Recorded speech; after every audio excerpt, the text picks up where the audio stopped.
Hi സുഹൃത്തുക്കളെ, ഞങ്ങളിന്ന് കല്ലൂർക്കാടിന് പോയപ്പോൾ നാഗപ്പുഴ പരിസരത്തേക്ക് എത്തിയപ്പോഴത്തേക്കും ഭയങ്കര അലങ്കാരങ്ങളും അവിടെ മൊത്തം കച്ചവട സ്ഥാപനങ്ങളും മലബാർ മുട്ടായി കച്ചവടക്കാർ വെച്ചുപണിക്കാരൊക്കെ ആയിട്ട് ആകെ മൊത്തം തിരക്ക് കണ്ടു കേട്ടോ.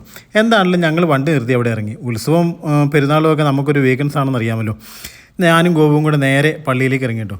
അവിടുത്തെ ഗ്രൗണ്ടൊക്കെ നിറഞ്ഞ് കവിഞ്ഞ് വണ്ടി കിടപ്പുണ്ട്. ഇവിടുത്തെ ഗ്രൗണ്ടിനുണ്ട് പ്രത്യേകത. കാരണം ഞങ്ങളതിൽ പോകാറുള്ള സമയങ്ങളിൽ എന്നും വൈകുന്നേരങ്ങളിൽ നല്ലോണക്ക് ഫുട്ബോൾ കളിക്കുകയും വോളിബോൾ കളിക്കുകയും ചെയ്യുന്ന ഒട്ടനവധി ചെറുപ്പക്കാരിലൊരു പ്രദേശം കൂടിയാണ് കേട്ടോ അവിടെ.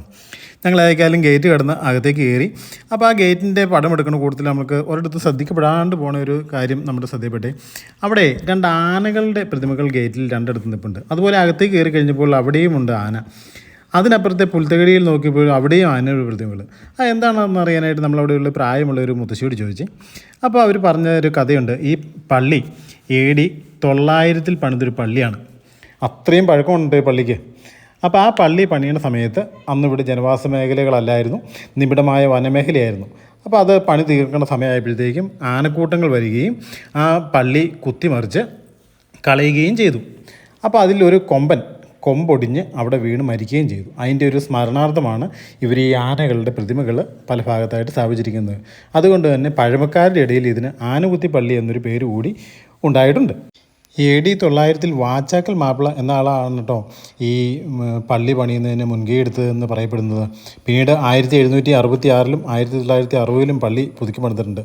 ആ പള്ളിയാണ് കേട്ടോ ഇപ്പോഴും നിലനിൽക്കുന്നത്. അതോടുകൂടിയാണ് പരിശുദ്ധ കന്യാമറിയത്തിൻ്റെ പിറവി തിരുനാളും 8 നോമ്പ് ആചരണവും ഇങ്ങനെ നടത്തിപ്പെടുന്നത്. അത് ഈ 15-ാം തീയതിയാണ് കേട്ടോ തീരുന്നത്. 15-ാം തീയതി വരെ നല്ല ജനങ്ങളാണ് ഇങ്ങോട്ട് വരുന്നത്. അതുപോലെ തന്നെ എല്ലാ ഭക്തരുടെയും ആഗ്രഹങ്ങൾ നിറവേറ്റുന്ന രീതിയിൽ മനോഗുണ മാതാവ് എന്നൊരു പേരും കൂടി ഈ പള്ളിയിലെ മാതാവിനുണ്ട് കേട്ടോ. അപ്പോൾ ഇവിടുത്തെ പ്രധാനപ്പെട്ട വഴിപാടെന്ന് പറയുന്നത് മുടി എഴുന്നള്ളത്ത്, അമ്പും വില്ലും എഴുന്നള്ളത്ത്, അടിമ വയ്ക്കൽ എന്നിവയൊക്കെയാണ് കേട്ടോ. എറണാകുളം ജില്ലയിലാണ് സ്ഥിതി ചെയ്യുന്നതെങ്കിലും തൊടുപുഴയിൽ നിന്ന് 7 കിലോമീറ്റർ മാറി തൊടുപുഴ കല്ലൂർക്കാട് റോഡിലാണ് കേട്ടോ ഈ പള്ളി സ്ഥിതി ചെയ്യുന്നത്.